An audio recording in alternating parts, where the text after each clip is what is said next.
علی بھائی پہلا سوال ہی کریٹیکل ہے۔ قرآن حکیم میں ملکہ بلقیس سے متعلق ایک واقعہ آیا ہے جس کا تخت بڑا مشہور تھا، اور اسی تخت کو سیدنا سلیمان علیہ السلام نے اٹھوانے کا ارادہ کیا تو ایک ولی اللہ حضرت آصف بن برقیہ رحمہ اللہ نے آنکھ چپکنے سے پہلے اس وزنی تخت کو وہاں حاضر کر دیا۔ اس واقعہ میں سے صوفیہ نے اپنے بزرگوں کی کرامات کا ثبوت اخذ کیا ہے، اور ان کا دعویٰ ہے کہ امت محمدیہ صلی اللہ علیہ وسلم کے اولیاء اللہ ہر حال میں سیدنا سلیمان علیہ السلام کی امت کے اولیاء اللہ سے افضل ہیں، اس لیے وہ بھی سب کچھ کر سکتے ہیں۔ اس حوالے سے علی بھائی کا کیا موقف ہے؟ علی بھائی تو پہلے کہیں گے اگر وہ سب کچھ کر سکتے ہیں تو میرے بھائی مہربانی کر کے یوٹیوب کے اوپر جو نبی علیہ السلام کی شان میں گستاخانہ ویڈیوز اپلوڈڈ ہیں، جو دنیا کے 1.5 ارب مسلمان احتجاج کرنے کے باوجود ڈیلیٹ نہیں کروا سکے، تو پلک جھپکنے سے پہلے ذرا اسے ڈیلیٹ کروا دیں۔ اور اگر نہ کروا سکے، جو انشاءاللہ تعالیٰ کبھی بھی نہیں کروا سکتے، یہ ظاہر ہے کہ یہ تو فزیکل ایفرٹ کے ساتھ اللہ تعالیٰ نے معاملات کو جوڑا ہوا ہے، تو پھر آپ نے سمجھ لینا ہے کہ یہ صرف ان کے زبانی دعوے ہیں۔ انشاءاللہ تعالیٰ میں اس کی فل انجینئرنگ کروں گا اور پورے پلان کے ساتھ۔ آپ دیکھ رہے ہیں کچھ عرصے سے ہم پہلا کوشچن بڑا کریٹیکل ڈال دیتے ہیں تاکہ ہر اینگل سے اس فتنے کو دبایا جائے جو ہمارے سب کانٹیننٹ انڈیا، پاکستان، بنگلہ دیش میں لوگ پیش کرتے ہیں، اور اس کی بنیاد کے اوپر پتہ نہیں کیا کیا رزلٹ نکالتے ہیں اور کتاب و سنت کا مذاق اڑاتے ہیں۔ سیدنا سلیمان ابن داود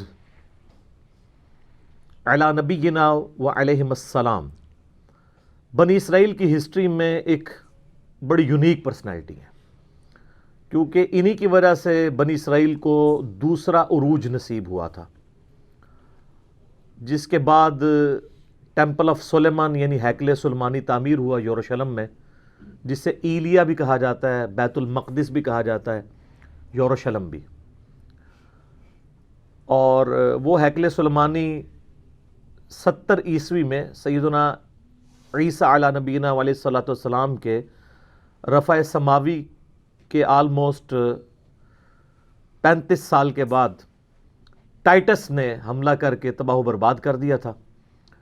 صرف اس کی ایک دیوار اس وقت باقی ہے جسے ویلنگ وال کہتے ہیں، دیوار گریہ، جو آپ اکثر ویڈیوز میں دیکھتے ہیں کہ یہودی یوں تورات پکڑ کے اس کے سامنے یوں پڑھ رہے ہوتے ہیں، اس ایک دیوار کے سامنے۔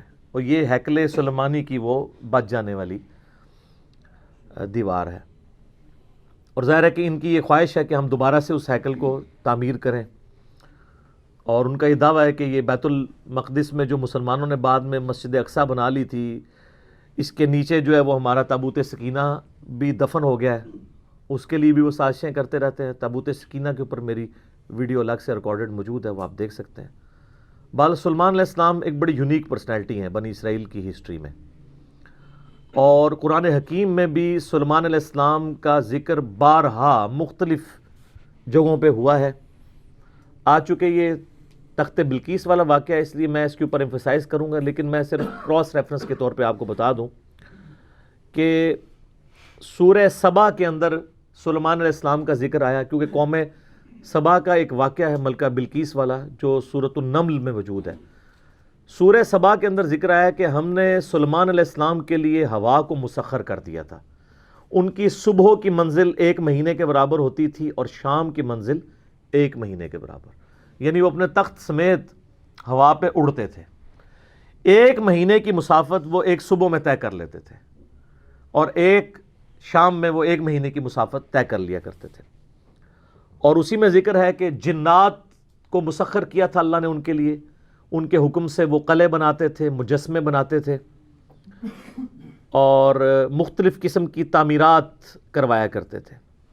اور پھر اسی سورہ سبا کے اندر ذکر موجود ہے کہ ایک تعمیر کے دوران ہی، ابھی تعمیر مکمل ہونا رہتی تھی، سلیمان علیہ السلام کی موت کا وقت قریب آ گیا، تو وہ ایک لاٹھی کے سہارے کھڑے ہو گئے، قرآن پاک میں آتا ہے سورہ سبا کے اندر، اور اسی حالت میں اللہ تعالیٰ نے ان کی روح قبض کر لی۔ اب چونکہ وہ ایک بیلنس فارم میں لاٹھی کو سہارا لیے ہوئے بیٹھے تھے، کرسی پہ بیٹھے ہوئے ہوں گے یوں کر کے، تو ان کا جسم یوں ہی رہا، کافی عرصے تک وہ رہا، اور اتنا زیادہ عرصہ کہ قرآن پاک میں آتا ہے کہ دیمک جو کیڑا ہے اس نے اس لاٹھی کو چاٹا، تو ظاہرہ دیمک ایک دن میں تو نہیں چاٹتی، اور حتیٰ کہ وہ جب سارا چاٹ لیا تو وہ لاٹھی ٹوٹ گئی تو حضرت سلیمان علیہ السلام کا جسم زمین پہ آ گیا. تو اس وقت جنات کو پتہ چلا کہ یہ تو فوت ہو چکے ہیں کب سے. تو اللہ تعالیٰ نے اس پہ ورڈکٹ دی ہے کہ اگر جنات غیب کا علم جانتے ہوتے تو اتنی مشقت میں نہ پڑتے. تو یہ اللہ تعالیٰ نے عقیدے کی بھی اصلاح کی ہے. دوسرا اس سے یہ بھی عقیدہ پتہ چلا کہ انبیاء کے جسموں کو اللہ تعالیٰ اسپیشل پروٹیکشن دیتا ہے مرنے کے بعد بھی. احادیث تو بہت موجود ہیں لیکن جو لوگ منکرین حدیث ہیں وہ کہتے ہیں قرآن سے ثابت کریں کہ انبیاء کے جسم سلامت رہتے ہیں, تو سر یہاں سے ثابت ہوتا ہے. اور تیسری بات یہ بھی پتہ چلی کہ اللہ تبارک و تعالی جو ہے وہ اپنے بندوں کے عقیدوں کی اصلاح کے لیے اس طرح کے واقعات کرتا ہے تاکہ وہ اس سے عبرت پکڑیں. اس کے باوجود اگر کوئی عبرت نہ پکڑے تو اس کی اپنی بدبختی ہے, اور وہ یہ عقیدہ رکھے کہ اللہ کے سوا کوئی اور بھی غیب جانتا ہے. غیبی خبر علیحدہ چیز ہے, وہ صرف انبیاء کے پاس آتی ہے. اور چوتھی بات یہ بھی ہے کہ حضرت سلیمان علیہ السلام کا جسم جب زمین پہ آیا تو کوئی ان کی گستاخی نہیں ہوگی. یہ ہوتے ہیں نا تو یہ کہتے ہیں نہیں وہ اچانک فرشتے نمودار ہوئے, انہوں نے اپنی ہتھیلیوں پہ لے لیا جسم. ٹھیک ہے, تو ایسے تو نہیں ہوا. تو کئی ایک رزلٹ نکلتے ہیں, تھوڑا سا تفکر کرنے سے پتہ چل جاتا ہے. اچھا, سورہ صاد کے اندر 99 دمیوں کا ذکر ہے. ایک واقعہ حضرت سلیمان علیہ السلام اور ان کے والد داؤد علیہ السلام کا, اس پہ میرا الگ سے کلپ ریکارڈڈ موجود ہے. وہاں پہ بھی ڈیٹیل سے ان دو باپ بیٹا کا ذکر آیا ہے.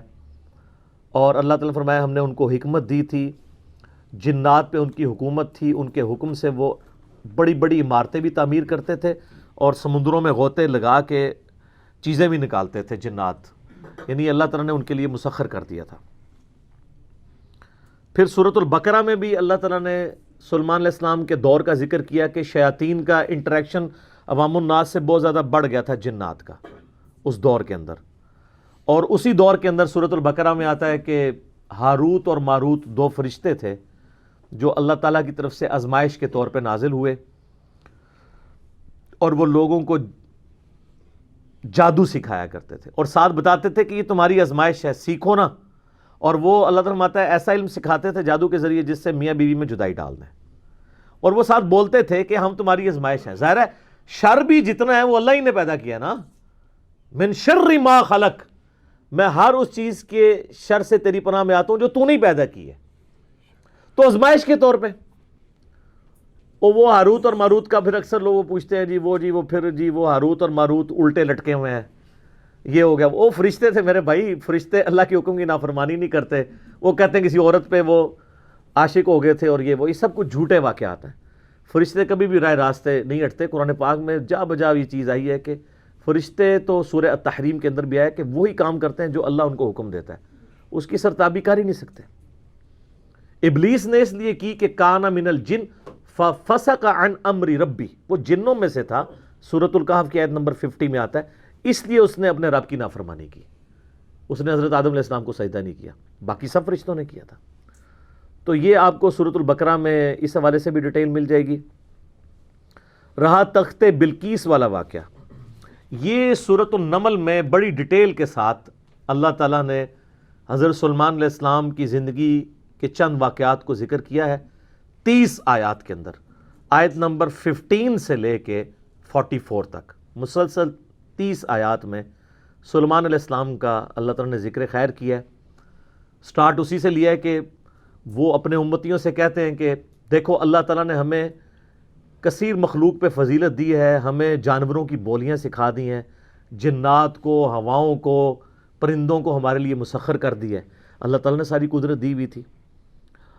اور وہیں پر یہ بھی ذکر آتا ہے کہ ان کی فوج کے لشکروں میں تمام جن, انسان اور جاندار جتنے بھی ہیں ان میں سے ہر ایک کی ان کی علیحدہ فوج تھی. جس طرح آج کل آپ کہتے ہیں نا یعنی ایئر فورس, آرمی, نیوی, ان کے پاس نیوی کے لیے بھی جنات موجود تھے.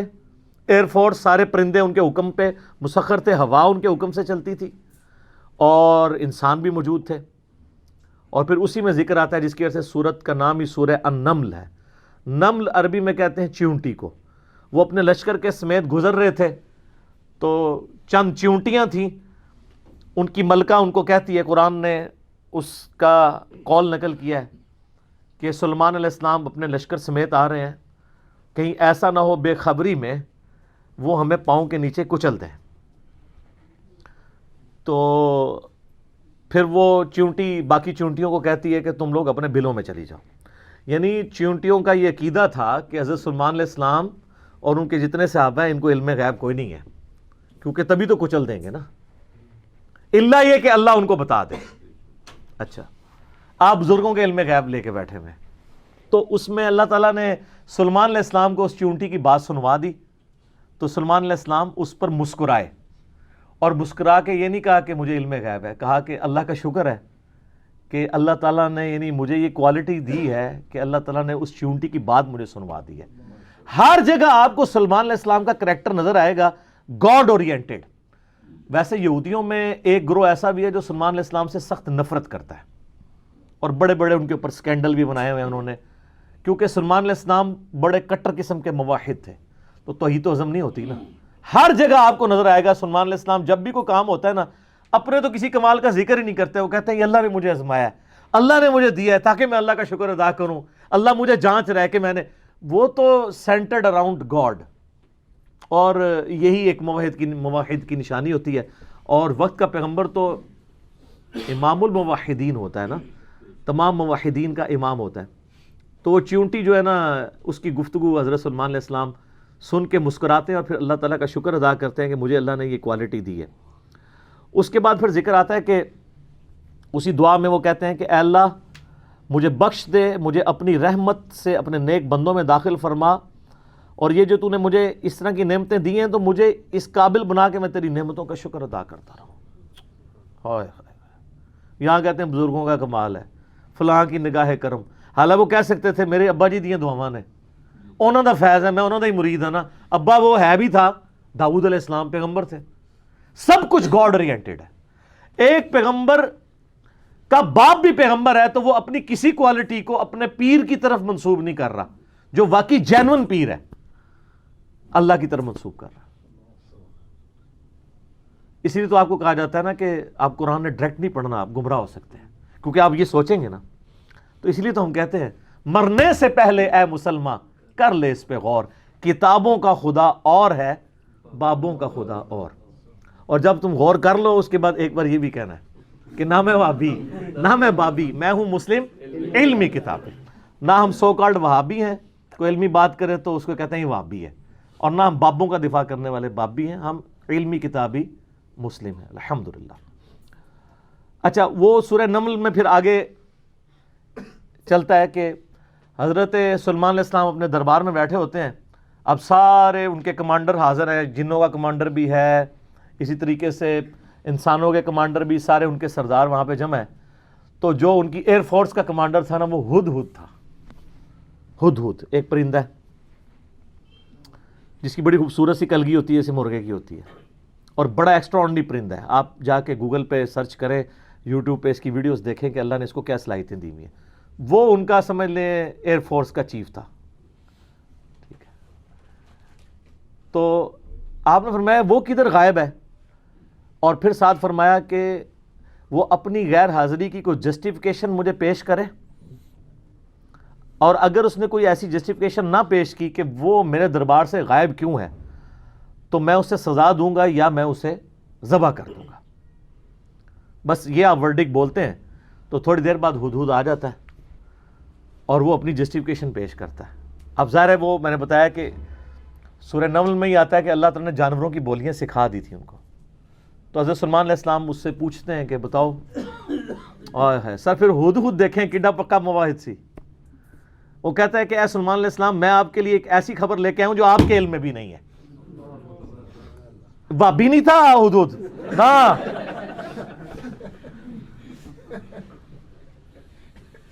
اچھا سلیمان علیہ السلام نے کہا کیا خبر لے کے آیا ہوں؟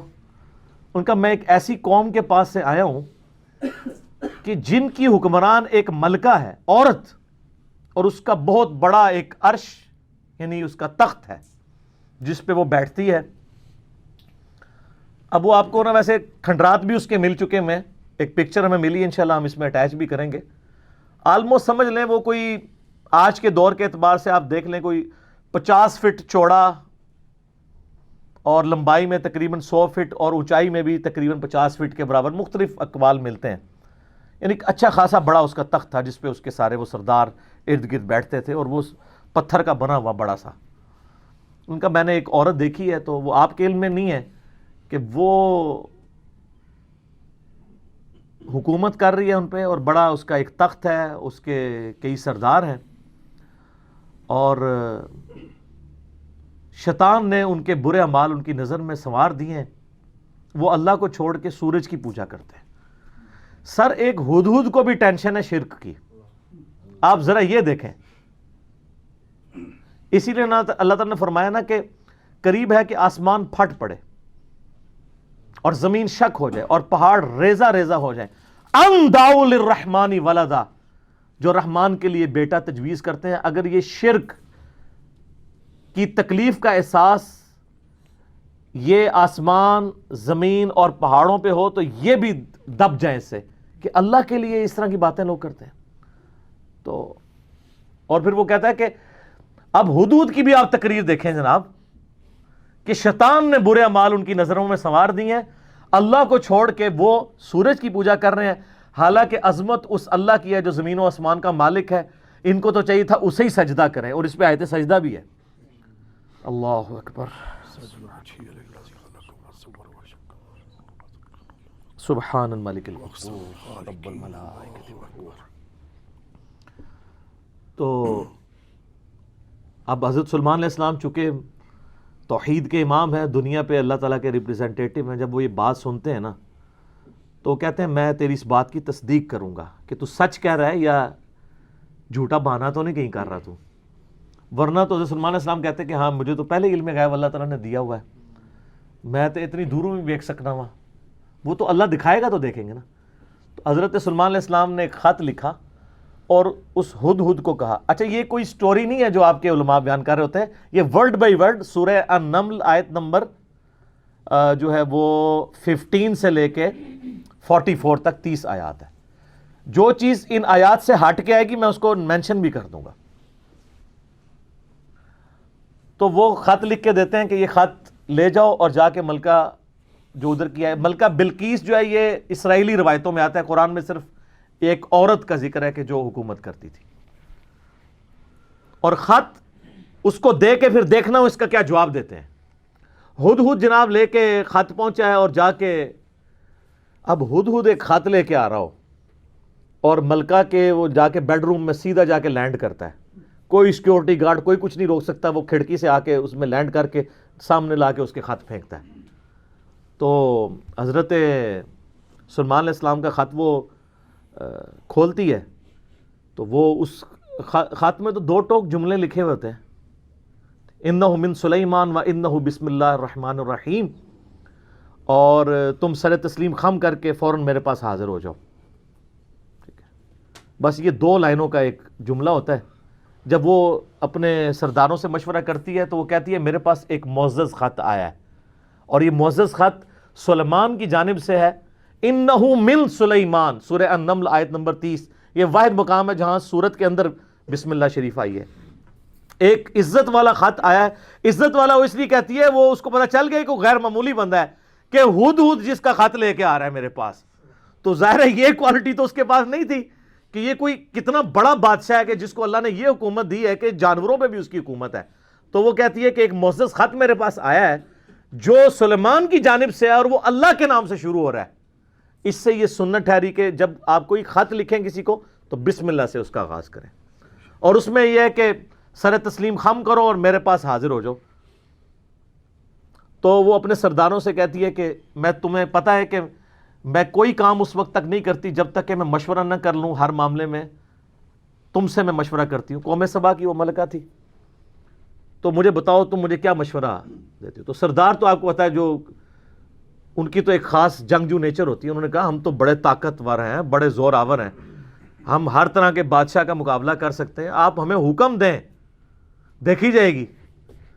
لیکن وہ تو سمجھدار ہوتی ہے نا، جس طرح مجھے بھی آگے لوگ پھونک چڑھا رہے ہوتے ہیں، لیکن جو بندہ ڈرائیونگ سیٹ پہ بیٹھا ہوتا ہے اس کو پتہ ہوتا ہے کہ کام کو کس حکمت سے لے کے چلنا ہے۔ تو وہ ملکہ کہتی ہے کہ اس کو تو اندازہ ہو گیا کہ یہ کوئی عام بندہ نہیں ہے، ان کی ساری پھوپھا نکال دے گا وہ. تو وہ کہتے ہیں کہ وہ ملکہ آگے کہتی ہے، اس کے الفاظ اللہ تعالیٰ نے نقل کیے ہیں. وہ کہتی ہے کہ یاد رکھنا بادشاہ جب کسی ملک میں داخل ہوتے ہیں نا تو وہاں کے شرفاء کو ذلیل کر دیتے ہیں. تو یعنی یہ جو ہمارے پاس ملک ہے یہ بھی ہمارا چھین جائے گا، ہم میں یہ طاقت نہیں کہ ہم اس شخص کا مقابلہ کر سکیں. یہاں پہ بھی آپ دیکھ لیں انگریزوں نے یہی کیا ہے نا، جب انگریز یہاں حکومت میں ہے نا سب سے زیادہ ذلیل انہوں نے کیا ہے خاندان مغلیہ کو، اس لیے کہ وہ یہاں پہ رولرز تھے. تو انہوں نے کہا پہلے تو جناب ان کو اتنا ذلیل کرو نا، کیونکہ ان کے اندر جراثیم موجود ہیں حکومت کرنے کے، ان کو تو ذلیل و خوار کرو. تو وہ ملکہ کی بات یونیورسل ٹروتھ اللہ نے نقل کیا کہ جب بادشاہ داخل ہوتے ہیں تو وہاں کے شرفاء پھر سب سے پہلے وہ ذلیل ہوتے ہیں. تو وہ کہتی ہے کہ اس میں جلدی نہیں ہمیں کرنی چاہیے، میں سلمان کو نا کچھ گفٹ بھیجتی ہوں اور میں دیکھتی ہوں کہ اس کے رسپانس میں وہ کیا کرتا ہے، تو پتہ چل جائے گا کہ وہ واقعی ایک دنیا دار بادشاہ ہے یا اللہ کا ریپریزنٹیٹو ہے. یہ اس نے چیک پوائنٹ رکھا کہ اگر دنیاوی بادشاہ ہوا تو دنیاوی بادشاہ پرانے زمانوں میں دوسرے ملکوں پہ کیوں حملہ کرتے تھے؟ تاکہ ان سے ان کی دولت ہتھیائیں. تو اگر ہم جزیہ دینے پہ آمادہ ہو جائیں اور سالانہ ہم ایک رقم مقرر کر لیں گے اتنا آپ کو ٹیکس یا جزیہ دیا کریں گے تو وہ ٹل جائے گا. تو وہ بڑے زیادہ تحائف دے کے نا ایلچی روانہ کرتی ہے سلمان علیہ السلام کے پاس. ٹھیک ہے، اور وہاں پہ سلمان علیہ السلام کے پاس جب وہ ایلچی پہنچتے ہیں تو سلمان علیہ السلام تو اسٹریٹ فارورڈ ان کو جواب دیتے ہیں کہ مجھے جو کچھ اللہ نے دیا ہے تمہاری یہ دنیا کی حقیر دولت اس کے مقابلے میں کچھ نہیں ہے، مجھے تو اللہ نے کیا حکومت دی ہوئی ہے. ٹھیک ہے، تو بلکہ سورہ نمل میں اللہ تعالیٰ نے ان کی دعا بھی نقل کی ہے. سلمان علیہ السلام کہتے ہیں اللہ مجھے ایسی حکومت دینا جو میرے بعد پھر کسی کو نہ ملے. اور انسانی تاریخ میں سلمان علیہ السلام سے بڑا بادشاہ نہ ان سے پہلے کو گزرا ہے نہ بعد میں جس کو اس لیول کی اللہ تعالیٰ نے حکومت دی ہو. تو وہاں پہ جب ایلچی پہنچتے ہیں تو وہ ان کو اسٹریٹ فارورڈ جواب دیتے ہیں اور ان کو واپس کر دیتے ہیں کہ جاؤ اور اپنی ملکہ کو بتا دینا کہ اب ہم وہ لشکر لے کے آئیں گے جس کی تاب تمہارے لشکر نہیں رکھ سکتے، انتظار کرو ہمارا. تو وہاں سے چلے جاتے ہیں، وہ تو چلے جاتے ہیں اور سلمان علیہ السلام کو پتہ ہوتا ہے کہ وہ مطیع ہو کے ہی آئے گی، کیونکہ وہ سمجھ گئے ہوتے ہیں کہ اس نے یہ جو ڈیسیژن کیا ہے وہ کیوں کیا ہے. اب یہ فاصلہ آلموسٹ 2000 کلومیٹر کا ہے. قوم سبا آباد تھی یمن میں اور حضرت سلمان علیہ السلام یروشلم میں بیٹھے ہوئے تھے، بیت المقدس ایلیا شام کے اندر. آلموسٹ 2000 کلومیٹر کا یہ فاصلہ ہے. تو آپ سمجھ لیں یہ فاصلہ طے کرنے کے لیے بھی 40 سے 50 دن پیدل چاہیے. تو سلمان علیہ السلام جب ان کو واپس کرتے ہیں، وہاں پہ جب واپس خط پہنچتا ہے تو ظاہر ملکہ تو پہلے ہی اس کو سمجھ آ گئی ہوتی ہے کہ کوئی عام بندہ نہیں ہے. تو ملکہ یہ ڈیسائیڈ کرتی ہے کہ میں خود سلیمان کے پاس جاؤں گی، کیونکہ اس خط میں پہلے میں کیا لکھا تھا کہ مطیع ہو کے میرے پاس حاضر ہو. سر یہ بادشاہ کا آپ لیول دیکھیں کہ دوسرا بادشاہ جنگ بھی نہیں کرنی پڑ رہی، سیدھا وہ خود حاضر ہو رہا ہے. خیر اس بات کو کچھ عرصہ گزر جاتا ہے. جب اس کا لشکر آنے کے 3-4 دن یا کچھ دن باقی رہ جاتے ہیں نا تو سلمان علیہ السلام اپنی مجلس میں بیٹھے ہوتے ہیں. تو سلمان علیہ السلام اپنے درباریوں سے کہتے ہیں کہ وہ جو بلقیس ہے وہ مطیع ہو کے میرے پاس آنے والی ہے. ان کو پتہ ہے، فیڈ بیک مل جاتی ہے، اللہ تعالیٰ نے وحی کے ذریعے آگاہ کر دیا. تو پھر وہ ایک گفتگو کرتے ہیں وہاں پہ جہاں پہ وہ تخت بلقیس کا ذکر ہے، اور آصف بن برقیہ کا نام قرآن میں نہیں ہے، یہ اسرائیلی روایتوں میں. وہ سورۃ النمل کی آیت نمبر ہے 30. اعوذ باللہ من الشیطان الرجیم، بسم اللہ الرحمن الرحیم. بلکہ آیت نمبر 30 میں تو وہ یہ آگی 38 نمبر سے آن ورڈ. 30 تو پہلے گزر چکی نا، انہ من سلیمان و انہ بسم اللہ الرحمن الرحیم. یہ آیت نمبر ہے 38. قال یا ایھا الملأ ایکم یأتینی بعرشھا قبل ان یأتونی مسلمین. حضرت سلمان علیہ السلام کہتے ہیں اے میرے سردارو جو میرے ساتھ اٹیچ لوگ ہو، تم میں سے کون ہے کہ جو مجھے اس ملکہ کا تخت لا کر دے اس سے پہلے کہ وہ سر تسلیم خم کرتی ہوئی میرے پاس حاضر ہو جائے. کون ہے کہ جو ایسا کرے؟ قال عفریت من الجن، تو ایک بڑا دیو ہیکل جن کہتا ہے انا آتیک بہ قبل ان تقوم من مقامک، کہ میں آپ کی اس محفل برخاست ہونے سے پہلے 3-4 گھنٹے کی جو بھی آپ کی مجلس ہوتی ہے، مجلس ختم ہونے سے پہلے میں وہ تخت آپ کو یہاں پہ لا دوں گا. انبلیویبل چیز ہے. 2000 کلومیٹر سے اتنا بڑا تخت پتھر کا وزنی 3-4 گھنٹے کیا، وہ تو آج بھی آپ اگر جہاز میں بھی لائیں تو 3-4 گھنٹے میں نہیں پہنچ سکتا، اس کو تو لفٹ کرنے میں پرابلم ہو جائے گی. وَإِنِّي عَلَيْهِ لَقَوِيٌّ أَمِينٌ، اور میں اس کے اوپر امانت دار بھی ہوں، میں پوری رسپانسبلٹی سے یہ کام کروں گا، اور میں طاقت بھی مجھے اللہ نے دی ہے. جنات کو اللہ نے بہت طاقت دی ہوئی ہے. تو حضرت سلیمان علیہ السلام یعنی ایگری نہیں کرتے اس مسئلے میں. تو پھر ایک اور شخص، قال الذی عندہ علم من الکتاب، وہاں ایک شخص بیٹھا ہوتا ہے جس کے پاس کتاب میں سے علم ہوتا ہے. وہ کہتا ہے انا آتیک بہ قبل ان یرتد الیک طرفک، میں اس تخت کو آپ کے سامنے حاضر کر دوں گا آپ کی آنکھ جھپکنے سے پہلے، فریکشنز آف سیکنڈ میں لے آؤں گا. ہمارے لیے تو وہی ہضم کرنا مشکل ہے، تو یہ تو خیر بہت بڑی چیز ہے. تو یہ اس نے دعویٰ کیا، بس یہ دعویٰ کرنے کی دیر تھی اور وہ لے بھی آیا تخت. فَلَمَّا رَآهُ مُسْتَقِرًّا عِندَهُ، تو حضرت سلیمان علیہ السلام نے جب وہ تخت وہاں پر آیا ہوا دیکھا، قال هذا من فضل ربی، انہوں نے کیا حضور کڈے پہنچے بزرگوں، کیا بات ہے، کیا صاحب کرامت ہو، نہیں اومٹ کر دیا ان کا، یہ میرے رب کا فضل ہے. ہذا من فضل ربی، آپ لکھتے ہیں نگاہ مرشد سے، ماں باپ کی دعا سے، اور پیغمبر کا کہتا ہے ہذا من فضل ربی، یہ تو میرے رب کا فضل ہے. کیوں ہے فضل؟ لیبلونی اشکر ام اکفر، تاکہ وہ مجھے آزمائے کہ میں اس کا شکر گزار بنتا ہوں یا نہ شکرا. یہ سر توحید ہے. ومن شکر فانما یشکر لنفسہ، اور جو کوئی اللہ کا شکر کرے گا تو وہ بھی اپنے نفس کی خاطر ہی کر رہا ہوگا، اللہ کو کوئی پرواہ نہیں. ومن کفر، اور جو کوئی اللہ کی ناشکری کرے، فإن ربی غنی کریم، تو میرا رب تو غنی ہے، کریم ہے، اسے کسی کی پرواہ ہی نہیں ہے. ھذا من فضل ربی. اچھا اس کے بعد پھر آتا ہے کہ وہ ملکہ جب آئی، حضرت سلیمان علیہ السلام نے کہا کہ نا اس تخت کی حیت بدل دو، ڈیزائننگ اس کی تھوڑی سی چینج کر دو، جو اس کے اوپر کوئی پھول بوٹے لگے ہوئے تھے تھوڑا سا اسے ٹیمپر کرو، اور میں دیکھوں گا کہ وہ پہچانتی ہے اپنے تخت کو کہ نہیں پہچانتی. تو وہ پھر ملکہ وہاں پہ آ پہنچتی ہے. تو سلیمان علیہ السلام اسے ریسیو کرتے ہیں اور کہتے ہیں اس تخت کے بارے میں تیرا کیا خیال ہے؟ تو وہ بڑی سمجھدار ہوتی ہے، تو وہ کہتی ہے یہ تو لگتا ہے کہ یہ میرے تخت ہی ہے، اس کی مثل مجھے لگ رہا ہے بلکہ شاید وہی ہے.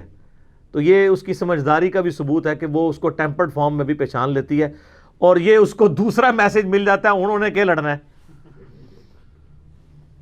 اس نے کہاں سے لڑنا ہے. وہ تو یہ بھی نہیں تھی ایکسپیکٹ کر سکتی کہ 4 مہینے میں بھی کوئی اٹھا کے یہاں لا سکے. ابھی تو اس کو یہ پتہ ہی نہیں تھا یہ تو ایسے آیا ہوا ہے. ٹھیک ہے.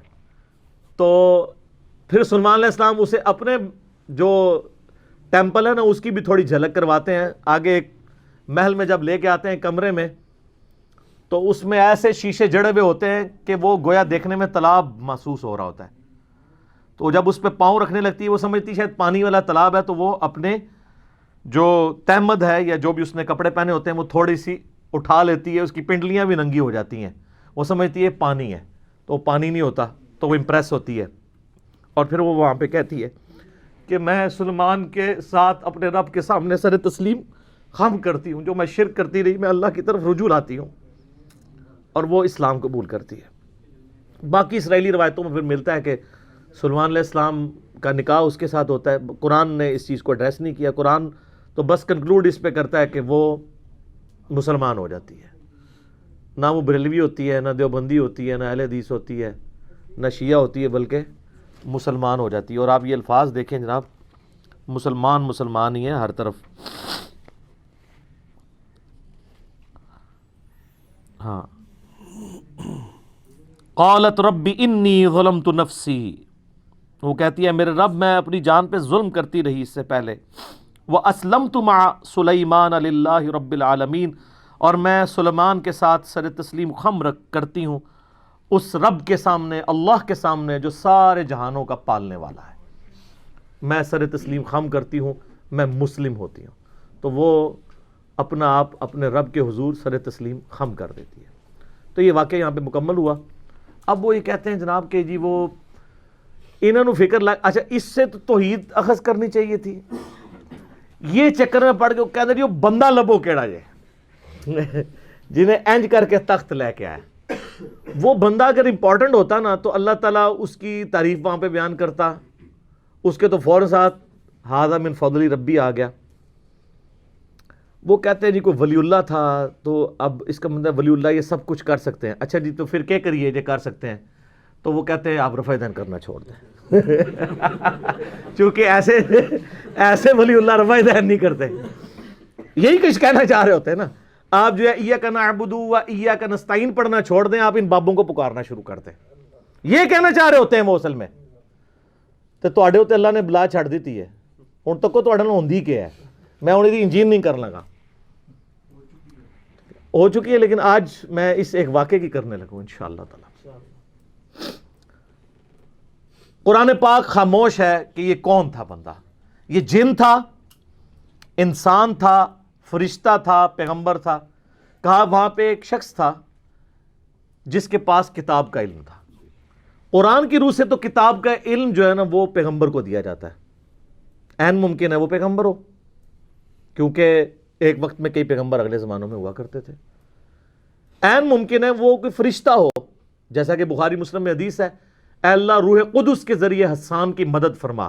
حسان ابن ثابت شعر کہتے تھے تو اللہ تعالیٰ کے حضور نبی علیہ السلام نے دعا کی کہ جبرائیل علیہ السلام کے ذریعے اس کی مدد فرما، جس طرح قرآن پاک میں آتا ہے عیسیٰ علیہ السلام کی اللہ نے مدد کی تھی روح قدس کے ذریعے کہ وہ مٹی کی مورت میں پھونک مارتے تھے وہ پرندہ ہو جاتی تھی، مادر ذات اندھے اور کوڑیوں پہ ہاتھ پھیرتے تھے تو اس کو شفا ہو جاتی تھی۔ روح قدس کے ذریعے حضرت عیسیٰ علیہ السلام کی مدد کی گئی، تو یہاں پہ بھی سلیمان علیہ السلام کی مدد کسی فرشتے کے ذریعے کی گئی ہو، عین ممکن ہے۔ اور امام فخر الدین رازی المتوفی 606 ہجری، جنہیں صوفیاء بھی امام مانتے ہیں اور علماء کا طبقہ بھی امام مانتا ہے، انہوں نے بڑی ایک مشہور تفسیر لکھی، تفسیر کبیر۔ بڑی بڑی خرافات ہیں اس تفسیر میں، اچھی چیزیں بھی ہیں۔ وہ بضد ہے کہ یہ جو الفاظ ہیں نا کہ وہ شخص جس کے پاس کتاب کا علم تھا یہ خود حضرت سلیمان علیہ السلام ہی تھے۔ سلیمان علیہ السلام خود وہ تخت لے کر آئے اور ان کا ھذا من فضل ربی، دیکھو میں لے آیا ہوں یہ۔ اچھا اب ان ساروں کو مصیبت پڑ گئی ہوئی ہے، پوری تصوف کھڑی تھی اس واقعے پہ، صوفیوں کے امام اور ایسا امام جسے علماء بھی امام مانتے ہیں، وہ کہتے ہیں سلیمان علیہ السلام آپ لے کے آئے ہیں۔ اب اگر سلیمان علیہ السلام لے آتے ہیں تو ساری بابیں ختم، ٹھیک ہے؟ تو یہ میں نے علمی طور پہ بات کی، لیکن یہ ان کی جو تفسیر ہے یہ قرآن میں فٹ ان نہیں بیٹھتی۔ قرآن پاک اس معاملے کو اس سے زیادہ اہمیت نہیں دیتا کہ اللہ تعالیٰ کی قدرت کا اظہار ایک شخص سے ہوا جو حضرت سلیمان علیہ السلام کا درباری تھا، چاہے وہ جن تھا، فرشتہ تھا، یا کوئی پیغمبر تھا، انسان تھا، کوئی بھی تھا۔ اس کے بعد ہمیں رویہ بتایا گیا کہ ہم نے اللہ کی طرف رجوع لانا ہے۔ یہ نہیں کہا گیا کہ اس سے آپ نے اپنے بزرگ بابے ثابت کرنے ہیں، یہ بالکل غلط ایٹیچیوڈ ہے۔ اور اس کے اوپر یہ ڈاکٹرن کھڑا کرنا کہ جی حضرت سلیمان علیہ السلام کے امتی کی اگر یہ شان ہے تو نبی علیہ السلام کے امتیوں کی شان اس سے زیادہ ہوگی۔ شان زیادہ ہونے کے لیے کمالات کا زیادہ ہونا ضروری نہیں ہوتا۔ قرآن تو شان کی بنیاد علم بتاتا ہے، اور اس کے بعد اگر آپ کی نسبت بھی ہے، جیسے نبی علیہ السلام کو اللہ نے اگلی امتوں پہ ان کی امت کو فضیلت دی ہے نبی علیہ السلام کی وجہ سے، کنتم خیر امت اخرجت للناس، اور نبیوں والا کام دیا ہے، تأمرون بالمعروف وتنہون عن المنکر وتؤمنون باللہ۔ تو تو یہ اس قسم کے رزلٹ نکالنے کی کوشش کرتے ہیں. تو میں اب ان کو سمجھانے کے لیے ایک بات کر رہا ہوں کہ یہ تو امتی کی بات ہو رہی ہے نا. ہمارے محبوب صلی اللہ علیہ وآلہ وسلم ان کے بارے میں جو ہمارا عقیدہ ہے وہ کیا ہے؟ صحیح مسلم میں حدیث ہے کہ شب معراج آپ علیہ السلام نے انبیاء کی امامت فرمائی. تو امام الانبیاء ہوئے نا. اچھا، کیا اس کی بنیاد میں ہم یہ ماننا شروع کر دیں کہ اگلے نبیوں کی جو جو کوالٹیز تھیں وہ ہمارے پیغمبر میں موجود ہے؟ تو ایسے نہیں ہو سکتا. کلی فضیلت ضرور ہے. کئی ایک چیزیں ہیں جو اگلے انبیاء کو جزوی طور پہ فضیلت حاصل تھی جو ہمارے نبی علیہ السلام کو حاصل نہیں ہے. کلی فضیلت ہمارے پیغمبر کی ہے صلی اللہ علیہ وآلہ وسلم. میں آپ کے سامنے رکھتا ہوں. حضرت آدم علیہ السلام کو فرشتوں نے سجدہ کیا نا. کیا ہمارے نبی علیہ السلام کو کیا یا ہم اپنے نبی علیہ السلام کو سجدہ کر سکتے ہیں؟ تو آپ کی انالوجی مانی جائے کہ اگلے سارے نبیوں کی شان یہاں پہ جمع ہو، پھر تو سارے امتیوں کو چاہیے حضور کو سجدہ کرے. وہ تو ابو داؤد ترمذی ابن ماجہ میں حدیث ہے، ایک صحابی نے جب سجدہ کیا فرمایا سر اٹھا کیا کر رہا ہے؟ جب میں فوت ہو جاؤں گا تم میری قبر سے گزرو گے، کیا وہاں پہ بھی سجدہ کرو؟ انہوں نے کہا نہیں یا رسول اللہ. تو فرمایا مجھے کو سجدہ کر رہے ہو؟ اگر میں سجدہ جائز سمجھتا تو بیویوں سے کہتا کہ اپنے خامدوں کو سجدہ کریں اس حق کے سبب جو اللہ نے ان کو دیا ہے. تو سجدہ تعظیمی بیان ہو گیا نا ہمیشہ کے لیے. اچھا، بخاری اور مسلم دونوں میں آتا ہے کہ قیامت والے دن سب لوگ ننگے اٹھائے جائیں گے اور سب سے پہلے اللہ تعالیٰ ابراہیم علیہ السلام کو لباس پہنائے گا. تو یہاں پہ ابراہیم علیہ السلام کی جزوی فضیلت ہے. بخاری مسلم دونوں میں حدیث ہے کہ قیامت والے دن جب اللہ تعالیٰ مجھے اٹھائے گا تو میں دیکھوں گا کہ موسیٰ علیہ السلام مجھ سے پہلے ہی اللہ کے عرش کا پایا تھامے ہوئے کھڑے ہیں. مجھے نہیں پتا کہ ان پہ قیامت کی بے ہوشی طاری نہیں ہوئی یا مجھ سے پہلے اللہ نے ان کو زندہ کر دیا ہے. اس بے ہوشی کے سبب جو دنیا میں اللہ کی تجلی کی وجہ سے ہوئی تھی. یہاں پہ موسیٰ علیہ السلام کو جزوی فضیلت حاصل ہے. عیسیٰ علیہ السلام بغیر باپ کے پیدا ہوئے نا. یہ تو سب سے بڑی پھکی اور اینٹی وینم اور علمی الزامی جواب ہے. تو یہ ان کی فضیلت ہے نا. یہ فضیلت آپ ہمارے نبی علیہ السلام کے لیے ثابت کر سکتے ہیں؟ باقی تو سب کچھ کھینچتے رہو گے، کچھ کر لو گے، ایسا کہ کرو گے. اور اس سے بڑی بات، ہمارے نبی علیہ السلام کو موت آ چکی، اللہ کی جنتوں میں زندہ ہے. عیسیٰ علیہ السلام آج تک نہیں مرے، ان کو موت نہیں آئی. وہ تو رفع سماوی ہوا نا. وہ اپنی سیکنڈ ڈیسینڈنگ کے اندر اللہ تعالیٰ وہ یہاں پہ اس امت میں آئیں گے اور زندگی گزار کے فوت ہوں گے. تو حضرت عیسیٰ علیہ السلام تو ابھی تک زندہ ہے. تو اب یہ فضیلت نبی علیہ السلام کو آپ دیں گے؟ تو یہ کوئی طریقہ نہیں ہوتا انالوجیز بنانے کا. اگر نبی علیہ السلام کے ساتھ انالوجیز نہیں بنا سکتے تو باقی تو پھر چھاڑ ہی دو نا. ان کے امتیوں کی بنیاد بنانا تو بڑی دور کی بات ہے. جو چیز ثابت ہوگی وہ ہم مانیں گے. سلیمان علیہ السلام کا وہ امتی تھا یا کوئی فرشتہ تھا یا جن تھا یا صحابی تھا، وہ کام کر دیا، وہ تو ہمارے پاس ثابت ہو گیا. آپ اپنے بابوں کے بارے میں جو جھوٹے کلیم کر رہے ہیں نا، وہ آپ کو ثابت کرنے کے لیے لانا پڑے گا.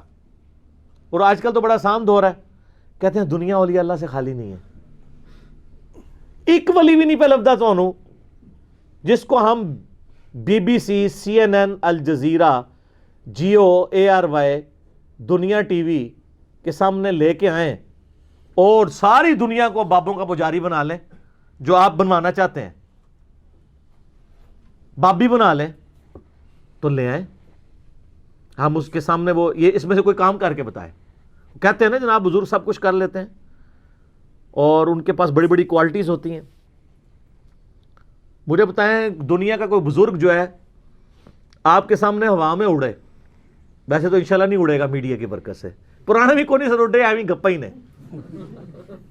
اگر وہ ہوا میں اڑے اور وہ آپ کو کہے کہ جی یہ اڑنا اس بات کی دلیل ہے کہ 2 + 2 5 ہوتے ہیں، آپ مان لیں گے؟ کیوں؟ کیونکہ آپ کو یہ بات پتہ ہے کہ 2 + 2 4 ہوتے ہیں. اس کا یہ کرتب مجھے اس بات پہ نہیں ابھار سکتا کہ میں 2 + 2 کو 5 کہوں. تو سر ان کے کرتب ہمیں اس بات پہ ابھار سکتے ہیں کہ ہم قرآن و سنت کو چھوڑ کے ان کے پیچھے لگ جائیں؟ تو تف ہے ایسے بندے کے اوپر جو 2 + 2 4 والی حیثیت بھی قرآن و سنت کو نہ دے. اسی لیے تو ہم کہتے ہیں نا، مرنے سے پہلے اے مسلمان کر لے اس پہ غور. کتابوں کا خدا اور ہے، بابوں کا خدا اور. یہ کتابی بات ہے.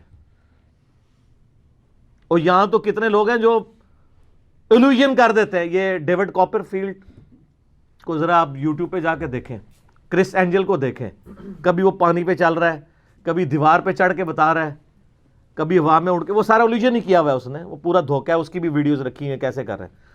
اللہ نہ کرے پاکستان آ جائے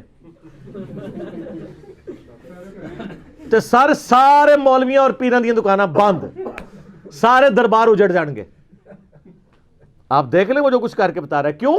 لوگ کہیں گے آپ کے بابوں کی تو کتابوں میں لکھی ہوئی ہیں, جعلی کتابیں باتی ہیں, یہ تو ہم سامنے دیکھ رہے ہیں. تسی آؤ تو کر کے دسو نا جناب.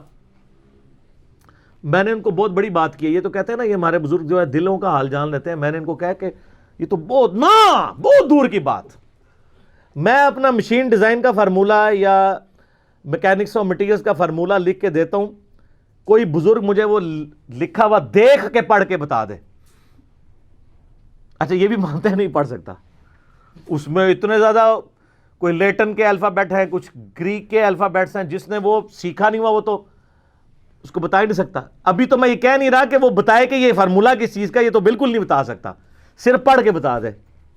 تو وہ کیسے کوئی اس طریقے سے معاملات کر سکتا ہے؟ سب کچھ جھوٹ کے اوپر چل رہا ہے. باقی اگر آپ نے منوانا ہے تو اے کوڑا تے اے میدان ہو. میں ان کو بار بار کہہ رہا ہوں آپ کی بزرگی ہم نے چاٹنی ہے. بلکہ میں اپنے بارے میں کہتا ہوں, اگر میں بزرگ ہوں اور میرے پاس یہ کوالٹیز ہے تو مجھے مر جانا چاہیے. اور جس طرح ایک بابا جی کہتے ہیں نا, اوے امت مر جائے حضور دے خاکے پہ بن دے جے. امت تے سر بعد وچ مرے, پہلے تے او مرے نا جنہیں بارے تہاڈا عقیدہ ہے کہ وہ دنیا کا نظام چلا رہے ہیں, وہ کیوں نہ پہلے مرے جس کے پاس اختیار بھی ہے کہ وہ یوٹیوب سے وہ ویڈیوز نہ گستاخانہ ڈیلیٹ کرا سکے.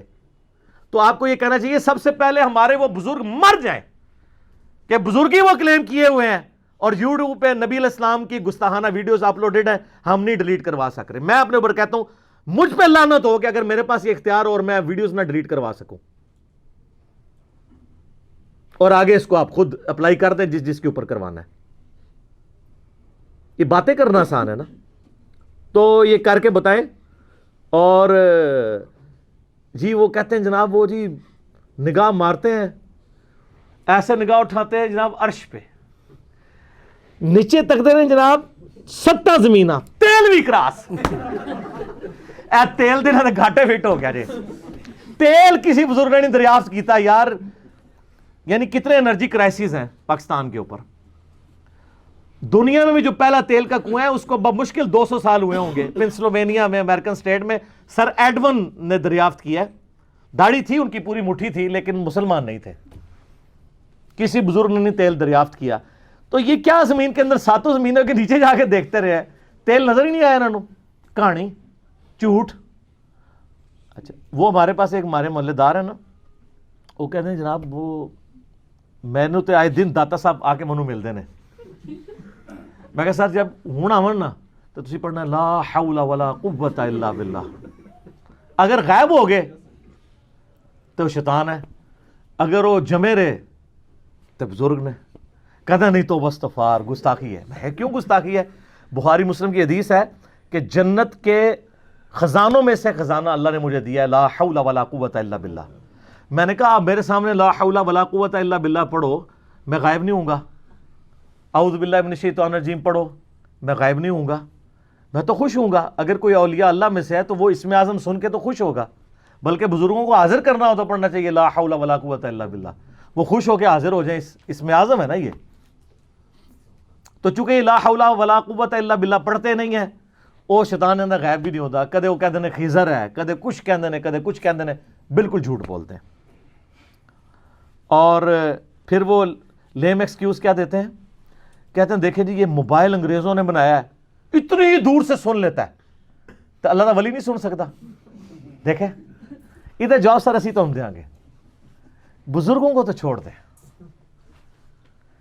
ایک عام انسان جانوروں سے تو افضل ہے نا. تو ان بزرگوں کے جتنے مریدین ہیں, یعنی آپ لوگ جو ہم سے آ کے جھگڑتے ہیں, آپ جانوروں سے افضل ہیں نا. تو چڑیا تو اڑ لیتی ہے, آپ میں سے کون ہے جو اڑ سکے؟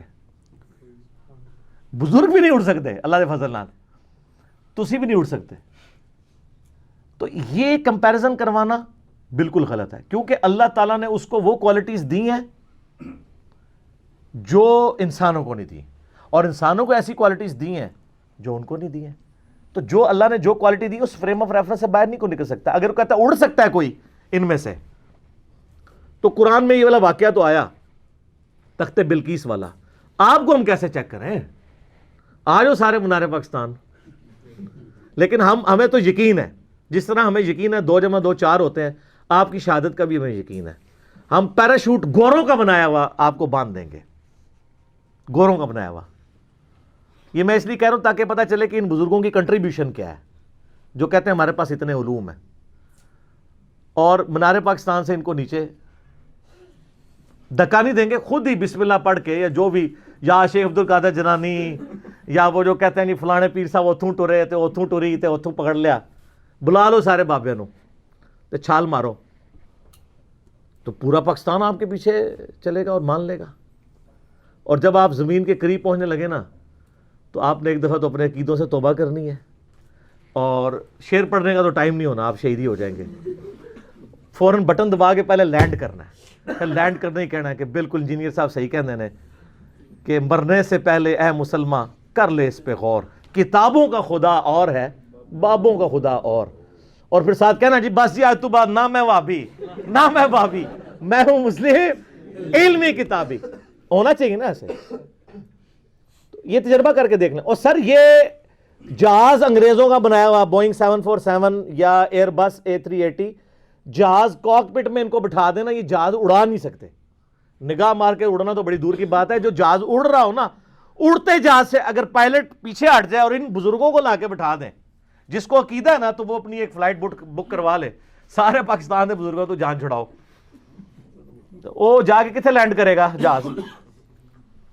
اگلی دنیا میں. اس دنیا نہیں لینڈ کرنے لگا. یہ سب کے سب جھوٹی باتیں انہوں نے مشہور کی ہوئی ہیں. تو یہ انہوں نے اگر ثابت کرنی ہے تو کر کے بتائیں. اس طرح نہیں جی تسی نہیں مندے اسی مننے ہاں. وہ بات مانتے ہیں جو ہوئی ہے, قرآن و سنت کے اندر موجود ہے. کہتے ہیں جی ہمارے بزرگوں کی باتیں قرآن و سنت میں تو نہیں ہوں گی, تو ہم کب کہہ رہے ہیں قرآن و سنت سے نکالیں؟ ہم کہہ رہے ہیں کر کے دسو. دیکھو نا, اگر حضرت سلیمان علیہ السلام کے درباری نے تو کر کے بتا دیا نا, اس نے تو نہیں کہا کہ میرے ابا جی کرتے ہوں سن, انہوں نے کر کے دسیا, تسی کر کے دسو تو ہم مان لیں گے. تو بالکل یہ فیل ہو چکے ہیں, ان کے پاس کوئی بھی چیز موجود نہیں رہی. اور میں نے کئی بار بیان کیا کہ آپ لوگ بیمار ہوتے ہیں, آپ کو درباروں پہ لے جاتے ہیں. جب بزرگ بیمار ہوتے ہیں ان کو شفا انٹرنیشنل میں اور آغا خان میں لے جاتے ہیں. کتنے بزرگ ہیں پاکستان لیول کے, میں نام نہیں لیتا, پیشاب بند ہوا ہے تو ان کو آغا خان میں لے گئے. کیوں؟ وہاں لے جائے نا, وہ اسی دربار کے اوپر جہاں آپ کہتے ہیں سمندر روکا ہوا ہے. سر کوئی انسان اپنا پیشاب نہیں روک سکتا, سمندر کا تو سائز ہی نہیں آپ لوگوں کو پتا کتنا ہے.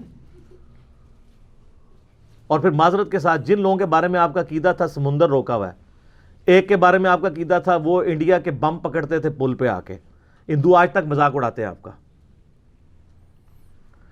اچھا, ان ساروں کے مزارات کے اوپر آ کے ٹھوک کے چلے گئے ہیں دہشت گرد. ہم اس چیز کو کنڈیم کرتے ہیں. اس کے بعد آپ تحفظ اولیاء کانفرنسز بھی کرتے رہے ہیں, یہاں ہمارے جیلم میں بھی ہوئی ہے. مجھے میسج کیے ہیں جی تحفظ اولیاء کانفرنس. میں کہا سبحان اللہ, ابھی تک تو آپ کہتے تھے اولیاء اللہ ہماری حفاظت کرتے ہیں, اب آپ بھی اولیاء کا تحفظ کرنا شروع ہو گئے. اور وہ کہتے ہیں پریس کلب کے سامنے احتجاج ہوگا. میں کہا نا, یہ سارے بڑے بڑے مزاروں کے باہر احتجاج ہونا چاہیے کہ سر کتنے بڈھے ہو گئے ہو, اون کوالٹیز ختم ہو گئی ہیں, یہ کہانیاں ہی سمجھے. جو بندہ قبر سے نکل کے راوی کے پل پہ آ رہا ہے, تو جو ادھر ٹھوک کے جا رہا ہے اس کو کیوں نہیں پکڑ رہا؟ سوچنے والی بات ہے نا. جو سمندر روک سک رہا ہے, اسی مزار کے اوپر کتنے لوگ آ کے دہشت گرد کے حملے کے اندر, دہشت گردوں کے حملے میں مارے جاتے ہیں, کیوں نہیں روک سک رہا؟ اچھا, اب بعض لوگ پتہ کہتے ہیں, وہ کہتے ہیں جی وہ جی خانہ کعبے میں بھی کرین گر گئی تھی نا, فوراً اسے پہنچ دے جائے, کیونکہ ان کو پتا ہے اللہ انہاں دا ہے, بابے ساڈے نے, تو سر اسی اون کرنے ہیں. سر اللہ نے کہیں دعویٰ نہیں کیا کہ آپ بسم اللہ پڑھ کے ساکٹ میں 2 انگلیاں ڈال دیں تو آپ بچ جائیں گے. اللہ نے دنیا بقدر ایفرٹ رکھی ہے. اللہ نے تو حسین علیہ السلام کو ذبح ہوتے بھی دیکھا ہے. اللہ نے خانہ کعبے کی 2 دفعہ توہین ہوتے بھی دیکھی ہے, یزید کے ہاتھوں بھی, حجاج ابن یوسف کے ہاتھوں بھی. ابرا کا لشکر ایک ہی دفعہ ہلاک کیا تھا. بخاری مسلم میں حدیث ہے قرب قیامت میں ایک پتلی ٹانگوں والا حبشی کعبے کی اینٹ سے اینٹ بجا دے گا. تو نبی علیہ السلام خود بتا رہے ہیں دنیا بقدر ایفرٹ اللہ نے رکھی ہے. لیکن آپ کا بزرگوں کے بارے میں دعویٰ ہے کہ دنیا کا نظام چلا رہے ہیں, اور یہ سب کچھ کرتے ہیں. اللہ نے کہیں نہیں کہا, اللہ نے تو آپ کی ڈیوٹی لگائی ہوئی ہے کہ آپ نے بقدر ایفرٹ کرنا ہے. اس لیے اللہ تعالیٰ والا ہمیں کوئی دھونس نہ ڈالے اس معاملے میں. اللہ نے دنیا کو اسباب کے ساتھ جوڑا ہے, ورنہ تو ہوتا کہ بسم اللہ پڑھو پیاس بجھ جائے گی, پانی سے ہی بجھے گی. اسباب سے جڑا ہوا ہے اللہ تعالیٰ نے. تو یہ بڑی مثال دینا بالکل ان کی غلط ہے. میں ساتھ ساتھ یہ جو وسوسے ڈالتے ہیں نا لوگوں کے ذہنوں میں, میں وہ ساتھ کلیئر کرتا ہوں. ابھی اگلے دنوں میرا ایک ویڈیو کلپ چڑھا ہے, وسیلے کے نام پر دھوکہ. وسیلے کے نام کے اوپر استعانت اور مشکل کشائی ثابت کرتے ہیں, دو الگ چیزیں. کئی ایک چیزیں اس میں میں نے بتائی ہیں, وہ آپ دیکھ لیں, آج محال نہیں کہ میں اس کی طرف جاؤں. تو یہ بزرگوں کے بارے میں کہتے ہیں جی روحانی آپریشن کرتے ہیں, وہ جی بائی پاس کر دیتے ہیں. میں نے کہا بائی پاس تو بہت بڑی چیز ہے, ادھر تو گرائنڈر چلتا ہے. ایک نو مولود بچے کا کوئی خطرہ بزرگ کر کے بتا دے, خطرہ تو نظر آ جانا نا ہوا وا سامنے, کہ خطرہ نہیں ہوتا. وہ جو بائی پاس کر سکتا ہے وہ خطرہ نہیں کر سکتا. خطرہ نظر آ جانا ہے, بائی پاس کیا پتا ہے اندر ہوا ہے یا نہیں ہوا. اور روحانی ہے نا, سب شیطانی باتیں ہیں. اگر کوئی ہے تو خطرہ کر کے بتائے, نگاہ مار کے بتائے. خون بھی نہیں نکلنا چاہیے, کیونکہ جو تسی بائی پاس کر دے وہ خون نہیں نکلتا, روحانی بائی پاس کر رہے ہوتے ہیں. سب کہانی ہے. آخر میں تو ویسے اس پہ گھنٹوں بول سکتا ہوں, میرا فیوریٹ ٹاپک ہے. میں اپنی گفتگو کو کنکلوڈ کرتا ہوں اس حدیث پہ جو صحیح مسلم کے اندر ہے, دجال کے کانٹیکسٹ میں. نبی علیہ السلام فرماتے ہیں کہ قرب قیامت میں جب دجال آئے گا نا, اس کے ماتھے پہ کافر لکھا ہوگا, لیکن وہ کافر ڈائریکٹ نہیں لکھا ہوگا, کاف الف فا را. تو ہو سکتا ہے وہ کوئی اس سے کچھ اور ہی بنا لے, کاف سے کشف بنا لیں, الف سے اس کو اللہ کہہ دیں, ٹھیک ہے جی, فا سے کچھ اور بنا لیں, اس طرح کوئی بنا سکتے ہیں. بہرحال وہ اب ظاہر ہے کہ اس کو اللہ نے غیر معمولی صلاحیتیں دی ہوں گی. صحیح مسلم میں پوری ڈیٹیل آتی ہے, آسمان سے بارش برسا دے گا, زمین سے سبزہ اگا دے گا, اور ایک مومن پھر اسے چیلنج کرے گا سامنے آ کے. وہ کہے گا تو دجال ہے. وہ کہے گا میں اتنا کچھ کر رہا ہوں تو مجھے رب کیوں نہیں مانتے. وہ کہتا ہے, وہ کہے گا اس لیے کہ مجھے میرے نبی کی حدیث پہنچی ہے کہ تو دجال ہے. کرتب سے متاثر ہونے والا تو یہ بندہ نہیں ہوگا, قرآن و حدیث والا ہوگا نا, کتابی ہوگا نا. بابی ہوتا تو سیدھا انہوں ہی سجدہ کر دینا. تو وہ کہے گا میں تجھے قتل کر دوں گا.